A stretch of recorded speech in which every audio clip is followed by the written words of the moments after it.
오늘은 예배의 진정성이라는 제목으로 말씀을 나누도록 하겠습니다. 우리 기독교의 믿음의 세계는 독특함이 있습니다. 특별히 관계를 중요시하고 있습니다. 먼저 믿음의 대상인 하나님과의 관계입니다. 이것을 수직적인 관계라고 이렇게 이야기합니다. 하나님과 믿음의 사람과의 수직적인 관계는 모든 관계의 근원입니다. 하나님과 믿음의 사람과의 관계가 어떠하냐에 따라서 그 사람의 인생이 결정됩니다.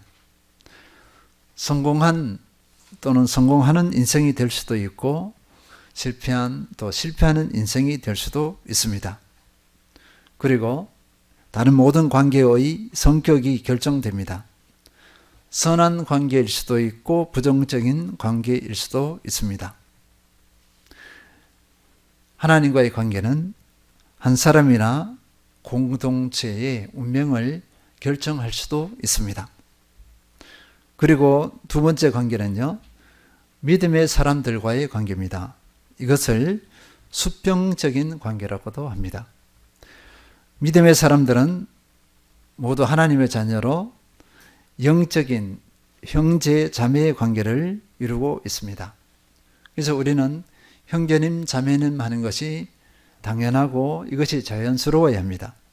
그리고 이 형제 자매의 관계, 믿음의 사람의 관계는요, 그 긴밀함의 정도에서 한 몸으로까지 비유하고 있습니다. 믿음의 사람인 우리 성도들은 한 몸에 비유하고 있다. 예수 그리스도가 머리면 우리 성도님들은 한 몸으로 이렇게 에베소에서 비유하고 있습니다. 수직관계, 수평관계로 이렇게 나누기는 했지만 엄격히 구별되지는 않습니다. 수직과 수평관계가 서로 연결되어 있기 때문입니다. 하나님과 나와 다른 사람의 관계입니다. 하나님과 또 나와 믿음의 공동체의 관계입니다. 이것이 얽혀져 있습니다. 하나님과 나의 수직의 관계에서 타종교와 구별되는 독특성이 있습니다. 그것은 바로 교제입니다. 하나님의 부르심을 입은 믿음의 사람이 하나님과 인격적인 교제를 한다. 인격적인 교제를 나눈다는 것입니다. 타종교에서는 상상도 할 수 없는 그런 영역입니다. 그런데 하나님과의 인격적인 교제를 할 때 일방적이지 않습니다. 다른 종교를 보십시오. 거의 일방적으로 사람이 올리거나 이렇게 합니다. 그런데 우리 기독교에서 하나님과의 교제는요, 일방적인 교제가 아닙니다. 인격적이라는 것은 마음을 나누죠. 생각을 나눕니다. 또 삶을 나눕니다. 삶과 삶, 생각과 생각, 마음과 마음을 나누는 교제가 우리 그리스도인의 교제입니다. 하나님과 나는 이런 교제를 가진다 볼 수 있겠습니다. 다시 말씀드리지만 다종교에서는 상상도 할 수 없습니다.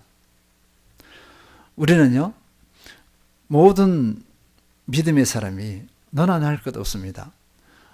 어린아이 남녀노소 할 것 없어요. 모든 믿음의 사람이 삼일체 하나님, 그러니까 성부 하나님, 성자 하나님, 성령 하나님과 인격적인 교제를 나누고 있습니다.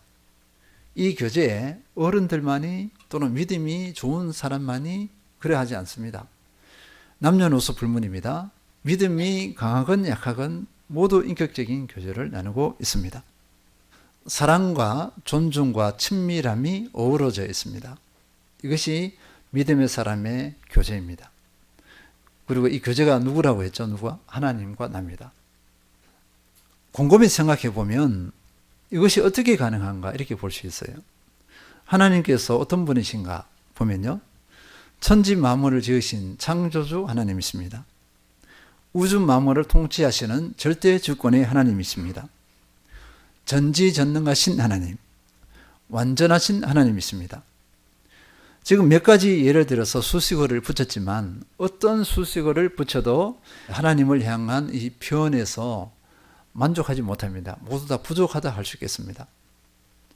사람의 언어로는 하나님의 어떠하심을 다 표현할 수 없다. 이렇게 볼 수 있습니다. 이에 대비해서 우리 사람은 어떻죠? 죄의 연약함, 죄의 한계성을 가지고 있습니다. 로마서 3장 23절 모든 사람이 죄를 범하였음에 하나님의 영광에 이르지 못하더니 모든 사람이 죄 가운데 있어요. 하나님과의 교제를 할 수 있는 여건이 되지 않습니다. 교제가 단절된 상태에 있습니다. 이런 한계성을 가지고 있습니다.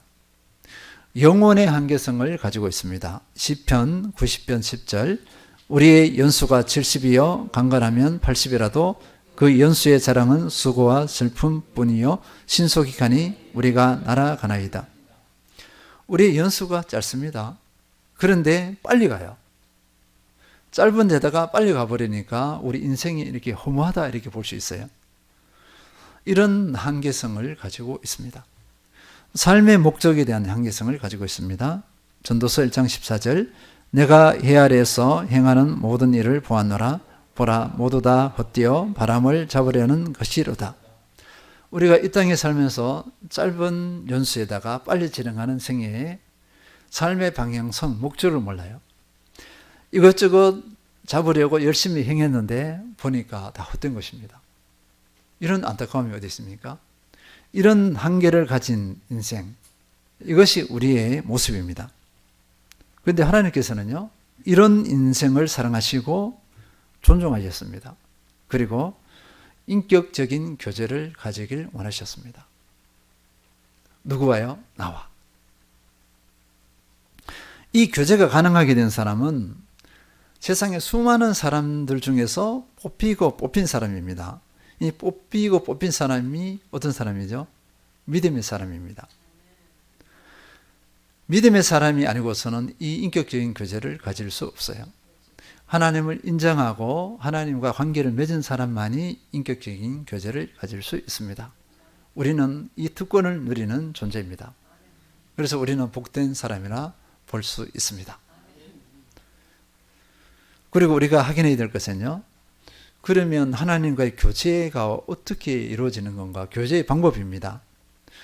그 중에 핵심적인 몇 가지가 있어요. 몇 가지가 있는데 우리가 지금 이 자리에 서 있습니다. 이 자리에서 무엇을 하고 있죠? 예배 드리고 있잖아요. 하나님과의 교제의 방법의 첫 번째 예배입니다. 두 번째 보면요, 기도입니다. 기도로서 하나님과 교제할 수 있어요. 세 번째 말씀입니다. 그 외에 다양한 것을 이야기할 수 있지만 가장 확실한 것은 예배와 기도와 말씀이에요. 어느 자리에서 예배 드릴 수 있어요? 스스로 예배 드릴 수 있습니다. 하나님을 경배하면서 어느 곳에서도 기도할 수 있고 어느 곳에서도 말씀으로 우리 주님과 교제할 수 있습니다.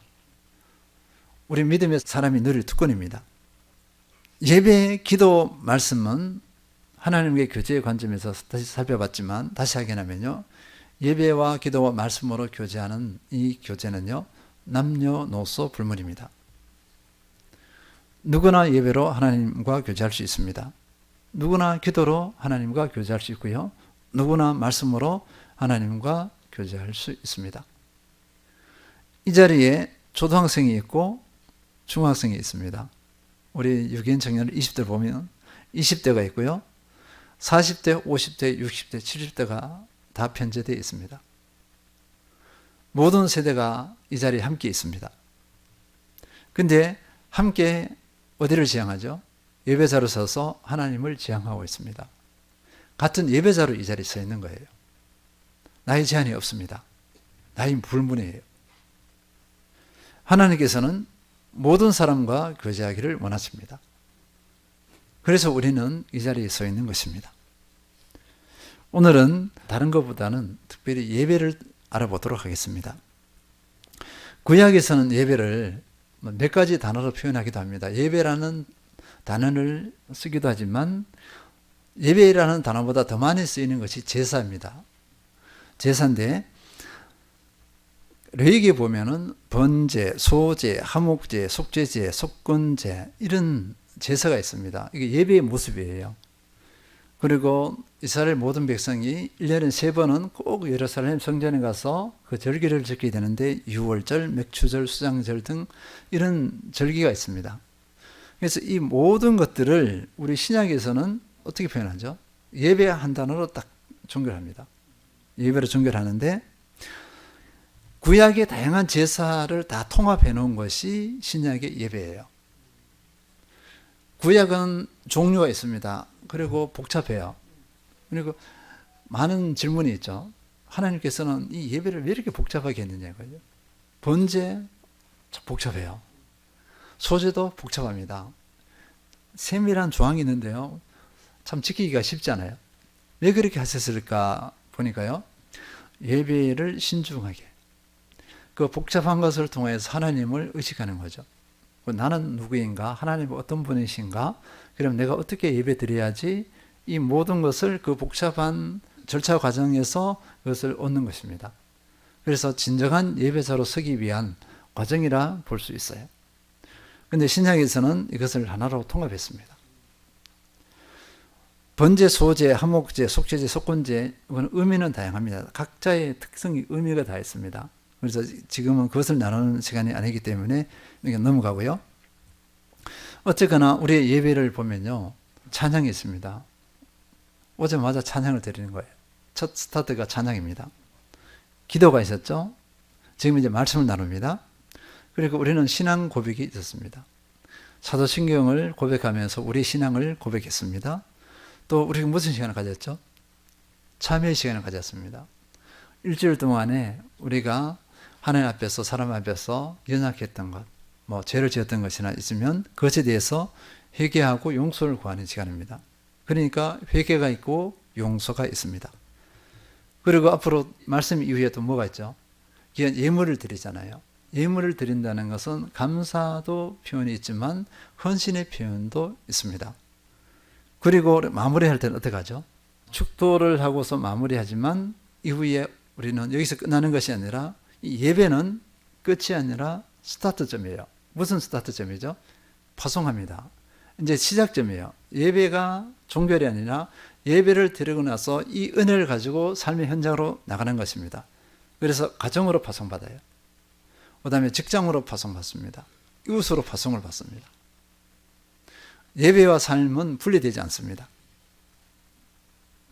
그리고 우리가 예배의 본질적인 개념을 이렇게 보면요. 엎드려 절한다 이렇게 합니다. 엎드려 절한다는 것은 경배하는 것을 의미합니다. 하나님을 하나님으로 대우하는 것입니다. 경배의 대상은 오직 하나님밖에 없어요. 사람이 경배의 대상이 되어서는 안 됩니다. 존경은 하지만 경배의 대상은 아니에요. 그래서 한날에 독재자가 경배를 받으려고 하죠. 하나님을 무시하는 거죠. 하나님을 인정하지 않습니다. 그 사람들은 자기가 하나님이니까 하나님을 인정하지 않아요. 그래서 우리의 예배는 사람 대 사람의 관계가 아니라 사람과 하나님의 관계입니다. 경배 받으실 분은 오직 하나님밖에 없습니다. 또 예배를 서비스라고도 해요. 섬김이라고 합니다. 보세요. 이렇게 물음표 던질 수 있어요. 왜 예배가 섬김이냐? 영어로는 서비스 이렇게 했어요. 사람이 무엇을 섬긴단 말입니까? 전능하신 하나님 앞에, 창조주 하나님 앞에 사람이 무엇을 섬길 수 있겠어요? 아무것도 아니죠. 이렇게 생각하잖아요. 그 태도가 옳습니다. 하나님 앞에 당당히나 섬깁니다. 이거보다도 우리가 섬길 자격이나 됩니까가 맞는 태도예요. 그런데 하나님께서는요. 우리의 연약한 그 섬김을 기뻐 받으세요. 우리의 예배에 부족합니다. 온전한 마음으로 드리기가 쉽지 않아요. 오기 전에 마음이 불편함도 있고 또 다투고 오기도 하고 막 각가지 다양한 모습이 있을 거예요. 기쁨으로 올 수도 있고 그리고 우리의 예배가 온전하지 못할 수도 있어요. 그럼에도 불구하고 하나님께서는 우리의 예배를 받으십니다. 기뻐 받으십니다. 그래서 예배를 서비스다, 섬깁니다 이렇게 표현합니다. 예배가 왜 중요하냐 한번 보겠습니다. 하나님께서 명령하셨어요. 하나님께서 예배 받기를 원하십니다. 부족한 우리의 예배를 받기를 원하세요. 그래서 예배가 중요합니다. 그리고 예배 가운데 하나님께서 임재하십니다. 임재는 기본입니다. 우리가 예배를 드는데 하나님의 임재에 대한 의식, 임재를 경험하지 못하면 우리 예배가 어떻게 되냐면요. 힘들어요. 힘든데 어떻게 힘드냐면은 빨리 끝났으면 좋겠다. 어우, 지겨워 죽겠네. 이렇게 됩니다. 하나님의 임재의식이 있으면 시간 가는 줄 모릅니다. 이 예배가 기뻐요.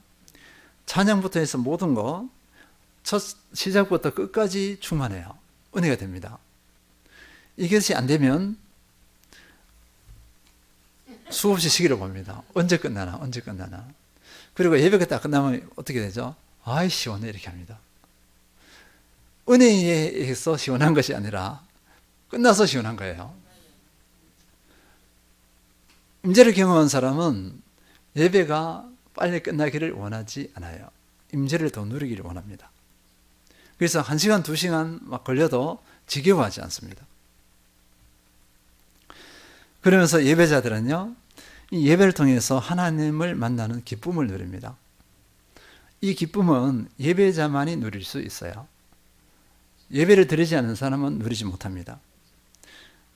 좀 전에 말씀드렸지만 하나님의 임재를 누리죠. 하나님께서 함께 하신다는 그 가슴 벅참을 누립니다. 이 은혜를 가지고 어떻게 하냐면요, 하나님의 중심, 그러니까 하나님 중심적인 삶을 살아갈 수 있습니다. 그리고 하나님의 경외, 이 과정을 통해서, 이 예배를 통해서 하나님의 경외를 배워갑니다. 하나님의 경외가 차곡차곡 형성됩니다. 하나님을 사랑할 수밖에 없습니다. 결국 성공적인 예배는요, 삶의 변화라는 열매를 맺습니다. 예배는 이 자리에서 끝나는 것이 아니라 삶으로 이어진다고 했잖아요. 삶의 변화까지 가는 거예요. 그것이 예배의 종결입니다. 삶의 변화는 예배의 시작으로부터이다. 이런 문구가 있어요. 이 말이 맞습니다. 그리고 예배를 통해 나의 존재감을 확인합니다. 내가 누구인지를 확인해 나가요. 그리고 이 예배를 통해서 나의 영적 상태를 점검할 수 있습니다. 우리의 영적 수준은요, 이 예배의 수준을 넘어서지 못합니다. 삶도 예배의 수준을 넘지 못해요. 예배의 수준만큼 삶을 살아낼 수 있습니다. 제가 책에서 이렇게 인용한 문구인데요. 신앙 수준은 예배 안에 갇히고 예배의 질은 삶의 질에 묶인다. 어떻습니까? 다시 한번 읽어드리겠습니다. 신앙의 수준은 예배 안에 갇히고 예배가 신앙의 수준을 결정한다. 이것입니다. 그 다음에 예배의 질은 삶의 질에 묶인다. 결국 예배의 질은 삶의 질을 결정한다. 이것입니다. 어느 청년의 고백이 있습니다. 저는 한때 예배가 주류했습니다. 그러나 이제는 예배가 끝나면 다음 예배가 기다려집니다. 얼마 전에 들었어요. 우리 성도님들은 어떻습니까? 예배가 끝나니까 아쉬워서 아이고 다음 예배가 얼른 왔으면 좋겠네. 이런 간절함 내지 기다림이 있습니까? 이런 은혜를 누리시길 바랍니다.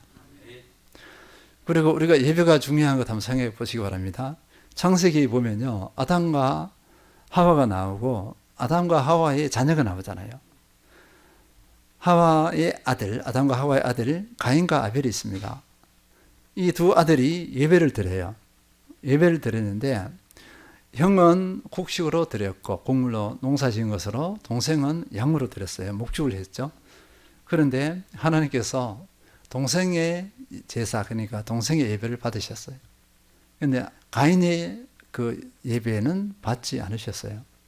그러니까 가인이 분노했죠. 그러니까 시기 질투죠. 시기 질투의 결과는 뭐죠? 분노. 시기 질투는 분노하지만 그게 뭐가 미움이 옵니다. 살인이라는 엄청난 안타까운 죄를 지어요. 예배가 이렇게 중요합니다. 하나님과의 관계에 호소리 생각하죠. 실제로 그렇게 생각해서는 안 됩니다. 인생을 결정합니다. 그런데 우리는 하나님과의 이 관계에 예배를 너무나 호술하게 생각해요. 이 가치를 아는 사람은 그렇게 호술히 여기지 않습니다. 이 가치를 모르기 때문에 예배 드리든 말든 아니면 쉽게 빠지거나 이렇게 합니다. 결론적으로는요, 예배는 나의 모든 것이라 해도 과언이 아닙니다. 저는 한때 이 표현이요, 마음에 들지 않았어요. 신앙의 예배는 한 부분일 뿐이지 왜 예배를 전부라고 하느냐, 이렇게 하는 것에 대해서 제가 이렇게 인정하고 싶지 않았던 것 같아요. 말씀도 있고 1:1 교제도 있고 제자 훈련도 있고 각가지가 있잖아요. 그 많은 것 중에 하나에 불과한데 왜 예배를 내 신앙의 모든 것이라 부인하느냐, 이렇게 받아들이고 싶지 않았습니다. 그런데 시간이 이렇게 지날수록 보니까 그것이 맞아요. 그 모든 활동이 종합화되는 것이 예배입니다. 내 삶이 또 예배에 그대로 들어와요. 녹아 들어갑니다. 내 삶의 모든 것을 종합하는 것이 예배입니다. 그래서 예배가 나의 모든 것이라 해도 과언이 아닙니다. 맞는 말입니다. 그러면 어떻게 예배를 드려야 하는가? 신약을 보겠습니다. 요한복음 4장 23절 24절, 아버지께 참되게 예배하는 자들은 영과 진리로 예배할 때가 오나니 곧 이때라. 아버지께서는 자기에게 이렇게 예배하는 자들을 찾으시느니라. 하나님은 영이시니 예배하는 자가 영과 진리로 예배할지니라. 아멘. 이 말씀의 배경에는요, 이렇습니다. 지금 이스라엘에서 예배를 드리는데 유대인들이 예배 드리는 것이 있어요. 예루살렘 성전에서 예배를 드립니다. 그리고 사마리아인들이 예배를 드려요. 유대인들은 사마리아인들과 상종을 하지 않습니다. 그래서 사마리아인들은 따로 성전을 지어놓고 좀 초라하죠. 예루살렘 성전보다 초라하지만 사마리아 지역에 거리심산이라고 있어요. 거리심산에서 빈약하지만 성전을 지어서 거기서 예배를 드리고 있습니다. 근데 서로 싸웁니다. 우리 예배가 옳다고 싸우고 있죠. 그래서 밤에 가서 서로 공격하기도 합니다. 공격해서 허물기도 하고 이렇게 하기도 합니다. 예수님께서 결정적으로 못을 박습니다. 예배는 장소가 아니다. 예배자가 어떻게 드리느냐, 그것이다. 그래서 요한복음 4장 23, 24절 말씀으로 이 예배에 대한 다툼을 종결시켜 버립니다. 다시 읽겠습니다. 아버지께 참되게 예배하는 자들은 영과 진리로 예배할 때가 오나니 곧 이때라. 아버지께서는 자기에게 이렇게 예배하는 자들을 찾으시느니라. 하나님은 영이시니 예배하는 자가 영과 진리로 예배할지니라. 그 전까지는 영과 진리로 예배 드리는 것이 없었어요. 예배 드린다고 하는데 하나님 없이 예배를 드려요. 인간 중심으로 예배를 드립니다. 유대인들이 보세요. 그렇게 예배를 드렸잖아요. 그런데 예수님을 어떻게 했죠? 예수님을 죽였잖아요. 예수님을, 하나님의 아들이신 예수님을 몰라보는 겁니다. 예배를 드리는데 삶이 변화되지 않아요. 점점 그 예배가 인간 중심적인 예배, 제도화되기 시작합니다. 그곳에 하나님의 임재가 없어요.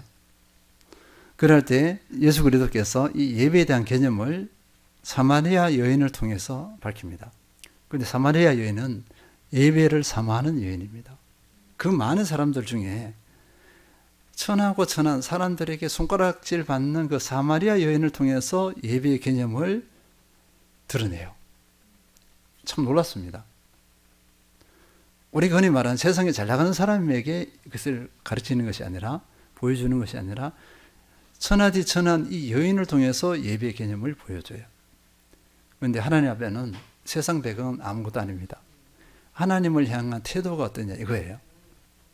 하나님을 향해 진실함이 있냐 이것을 보십니다. 사마리아 여인이 하나님을 향해서 너무나 진실해요. 비록 사람들의 천시를 받지만 하나님을 향한 태도는 최고야, 최고. 흔히 말하면 갖춰진 사람이라 볼 수 있습니다. 그 사마리아 여인에게 예배의 개념을 가르칩니다. 예배는요, 참되게 예배하는 자라 그랬잖아요. 영과 진리로 예배할 때가 오는데 하나님께서는 이런 예배자를 찾으신다. 우리가 성령으로, 영은요 성령의 인도하심을 따라서 내 자의로 드리는 것이 아니라 성령의 인도하심과 진리의 말씀으로 예배를 드리는 것. 이렇게 예배 드리는 사람을 하나님은 찾아요. 그런데 우리가 지금 그 주인공입니다. 우리가 주인공이잖아요. 그렇게 예배 드리고 있잖아요. 그죠?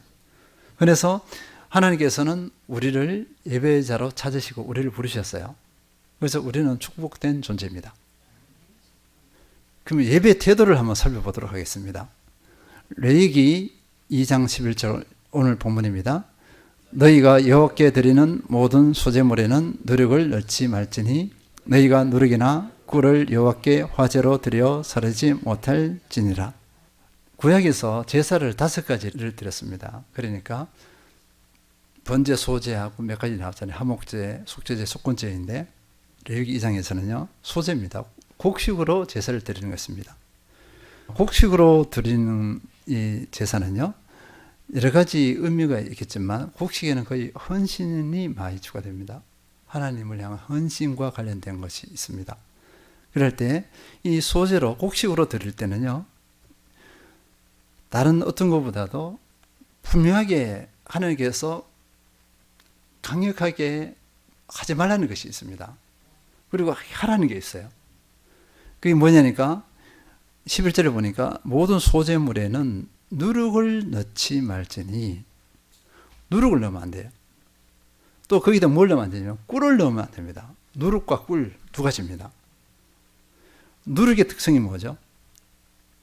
부풀리잖아요. 그래서 누룩은요 부패, 죄에 대한 비유로 이렇게 됩니다. 죄의 상징, 부패의 상징, 또는 분열의 상징, 위선의 상징입니다. 그러니까 예배를 드릴 때 죄악된 그 상태로 예배를 드리면 안 된다. 부패한 상태로 우리 마음이 부패하고 죄악된 가운데서 예배를 드리면 안 된다. 그걸 받지 않으신다 이거죠. 그 다음에 위선적으로 삶은 완전히 망가졌어요. 그리고 교회 와서는 거룩한 척 이렇게 드린 예배, 하나님께서는 그 예배를 받으시지 않는다. 그런 예배를 드리지 말라. 이렇게 명령하시는 것입니다. 예를 보겠습니다. 예레미야 58장 3절에서 5절. 우리가 금식하되 어찌하여 주께서 보지 아니하시오며 우리가 마음을 괴롭게 하되 어찌하여 주께서 알아주지 아니하시나이까. 보라 너희가 금식하는 날에 오락을 구하며 온갖 일을 시키는도다. 보라 너희가 금식하면서 논쟁하며 다투며 악한 주먹으로 치는도다. 너희가 오늘 금식하는 것은 너희의 목소리를 상달하게 하려는 것이 아니니라. 이것이 어찌 내가 기뻐하는 금식이 되겠으며 이것이 어찌 사람이 자기의 마음을 괴롭게 하는 날이 되겠느냐. 그의 머리를 갈대같이 숙이고 굵은 배와 죄를 펴는 것을 어찌 금식이라 하겠으며 여호와께 연락될 날이라 하겠느냐. 설명할 것이 없습니다. 금식한다는 것은 자기를 괴롭게 하잖아요. 금식을 다른 말로 기도라고 볼 수 있지만 예배의 한 모습으로 보자는 거예요. 예배를 드리는데 금식이라는 것은 어떻게 하죠? 자기를 괴롭게 하는 거잖아요. 그렇게 삶을 개선하고 하나님께 은혜를 구하고 소원을 올리는 그 과정입니다. 그런데 이 사람들이 금식이라는 형식을 취해요. 겉으로는 얼굴을 괴롭게 하면서 나 힘들어 이렇게 표현을 하는데 그 삶을 보니까 흔히 말하면 잿덩어리예요. 잿덩어리. 사람들 관계에서 압제하고 억압하고 선을 행하지 않고 삶을 흔히 말하면 지멋대로 죄를 행하면서 그렇게 하는 가운데서 하나님 앞에 금식하는 척, 괴롭게 하는 척, 기도를 하는 척, 예배를 드리는 척 하고 있는 거예요. 하나님께서는 이것을 받으신다, 안 받으신다? 안 받으신다는 거예요. 이 사람들이 왜 우리가 이렇게 금식하면서 그렇게 하는데 우리 기도를 안 들어주십니까? 우리 예배를 안 받으십니까? 이렇게 한 거예요. 그래서 하나님께서 내가 기뻐하는 금식이 무엇이냐 보여줍니다. 예레미야 58장 6절 7절. 내가 기뻐하는 금식은 흉악의 결박을 풀어주며 멍에의 줄을 끌어주며 압제당하는 자를 자유하게 하며 모든 멍에를 꺾는 것이 아니하겠느냐. 또 줄인 자에게 내 양식을 나누어주며 유래하는 빈미를 집에 들이며 헐벗은 자를 보면 입히며 또 내 고릭을 피하여 스스로 숨지 아니하는 것이 아니겠느냐. 금식하는 행위, 그 예배하는 그 행위가 아니라 삶이 예배가 되어야 된다는 거예요. 삶이 선을 행하면 그것이 금식하는 것과 예배하는 것과 같다 이거예요. 형식적으로 예배 자리에 나오기는 하는데 삶이 죄악으로 가득 찼어. 하나님께서는 그 예배, 그 기도를 받지 않으신다. 우리는 자꾸 속습니다. 세상에서 죄를 막 짓다가 미안해서 하나님께 미안해서 예배를 드려요. 예배에 온 걸 가지고 안위를 삼아 위안을 삼고 또 죄를 지어요. 더 큰 죄를 지어. 하나님께서는 이걸 원하지 않으십니다. 이 예배를 받지 않으세요? 속이는 거죠. 시편 51편 17절 하나님께서 구하시는 제사는 상한 심령이라 하나님이 상하고 통회하는 마음을 주께서 멸시하지 아니하시리이다. 내가 연약함이 있다면요, 마음이 상해야 돼요. 이 내 연약함을 통해서 마음이 상한 거죠. 아파하는 거죠. 그죠? 마음이 상해, 손을 베면 아프잖아요. 마음이 아픈 거예요. 견디지 못해요. 아파서. 그리고 어떻게 하면 통회한다는 것은 이 죄를 버립니다. 이것이 뭐냐면 하나님께서 구하시는 제사, 하나님께서 구하시는 예배입니다. 두 번째 보겠습니다. 꿀이 무엇을 의미하겠는가? 꿀은요, 세상적인 쾌락 또는 유혹을 의미합니다. 만으로 꿀을 넣지 말라는 것은 예배가 거룩한 삶을 전제로 하는 예배가 되어야 된다. 거룩하라 그랬잖아요. 내가 거룩하니 너희도 거룩할지어다. 세상에서 쾌락 가운데 유혹에 빠져서 흥청망청에 살다가 예배 자리에 나와요. 계속 반복돼요. 하나님께서는 이 예배를 받지 않으신다. 이 예배를 원하지 않으신다 이겁니다. 삶이, 예배를 드렸으면 삶이 거룩함으로 바뀌어야 된다는 거예요. 그러면 그 다음에 예배가 더 온전해지고요. 또 삶이 또 변화되어지고 선순환입니다. 계속 삶이, 예배가 새롭게 또 변화됩니다. 이렇게 하는 것입니다. 시편 29편 2절 여호와께 그의 이름에 합당한 영광을 돌리며 거룩한 옷을 입고 여호와께 예배할지어다. 거룩한 삶을 가지고 와서 예배를 드리는 것입니다. 여기서 전심 진실함의 태도가 나와야 합니다.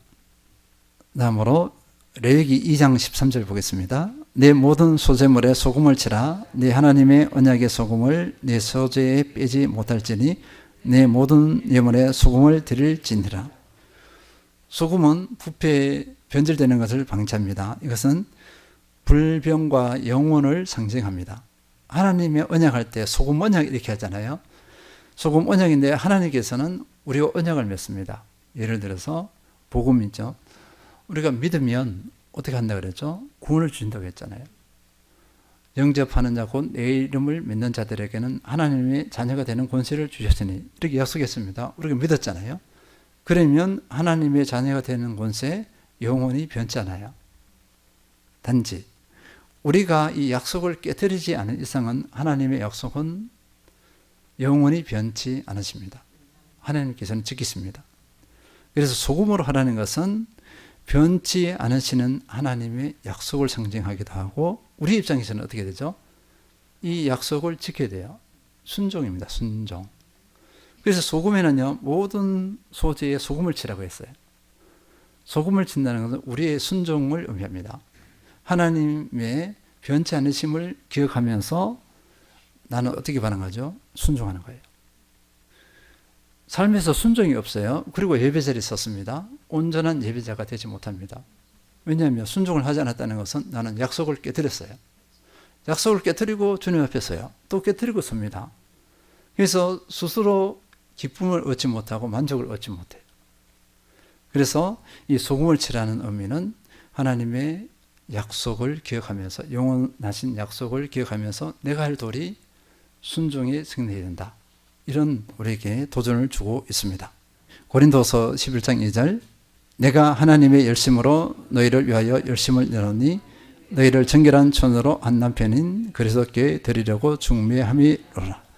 소금은 또 하나만 정결함이 있습니다. 정결케 하는데 우리가 그리스도의 정결한 천으로 서는 거예요. 우리 신랑은 예수 그리스도입니다. 신부인 것이 우리의 믿음의 사람이에요. 남자를 여자를 아니에요. 모두 다. 믿음의 사람은 모두 다 예수 그리스도의 신부입니다. 신부인데 어떤 신부가 되어져야 하느냐? 정결한 처녀입니다. 소금이 정결하게 하는 것처럼 우리가 정결한 처녀로 예배 자리에 서야 합니다. 그러면 하나님께서 기뻐 받으십니다. 사무엘을 예로 들어보겠습니다. 사무엘은요, 어린 나이였잖아요. 그러니까 유준이보다 더 어린 나이입니다. 그런데 엘리 제사장이 나이가 많아요. 나이 많고 그 아들들이 거룩을 깨뜨립니다. 범죄를 행해요. 음란한 짓을 행하고 하나님의 법을 다 어겨버립니다. 제사장으로서 해야 될 그 규칙들이 있어요. 그 모든 것을 깨뜨려버려요. 자기 멋대로 합니다. 그러니까 하나님께서 음성을 누구에게 들려주시냐니까 엘리 제사장이 아니고 그 아들들도 아니고 그 어린 사무엘에게, 아직 아무것도 모르는 어린 사무엘에게 음성을 들려줘요. 하나님은 이런 분이십니다. 예배 은혜요, 나이가 어리다고 예배 은혜를 누리지 못해요? 아니요. 그 나이 드신 분들이 예배 은혜를 누려요? 아닙니다. 나이 적고 많음이 아니라 하나님 앞에서 어떤 삶을 살아가고 있느냐에 따라서 예배 은혜가 결정된다고 볼 수 있어요. 핵심은 거룩입니다. 사마리아 여인, 다시 말씀드립니다. 사마리아 여인이 사람들에게는 손가락질 받았어요. 그래 그 마음에는 하나님을 향한 거룩한 갈망이 있어요. 하나님께 의지하고 우선하고 하나님 안에서 보세요. 사람에게 이렇게 전시받지만 그에게 기쁨, 그 여인의 기쁨은 무엇이었죠? 하나님 예배입니다. 온전한 예배자로 선 거예요. 하나님은 아시죠? 예수님은 아십니다. 그래서 그 사마리아 땅을 가서 그 여인에게 예배의 개념을 가르쳐줘요. 사마리아 여인에게 어떻게 예배 드려야 되는지를 가르쳐 주셨습니다. 이것이 하나님의 시야예요. 정답입니다. 예배는 믿는 자의 특권입니다. 예배를 통해서 하나님과 친밀하고 깊이 있는 인격적인 교제를 가집니다. 예배를 통해서 우리 삶을 변화돼요. 예배가 우리 기쁨이 있고요, 충만함이 있고요. 그리고 예배가 우리 삶의 모든 것이라 해도 다름이 없는 실제가 되는 것이 예배입니다. 우리는 그것을 누리고 있습니다. 이 은혜를 제대로 누리기 위해서는 진정한 예배자로 서야 될 줄 믿습니다. 거룩해야 됩니다. 그리고 이 거룩의 한 모습은 사람과의 관계에서 선함이 나타나야 합니다. 세속의 쾌락을 벗어버리는 것도 당연하지만 사람과의 관계에서 선함이 나타나야 합니다. 선을 행해야 합니다. 진실하게 사랑하고 섬기면 되겠습니다.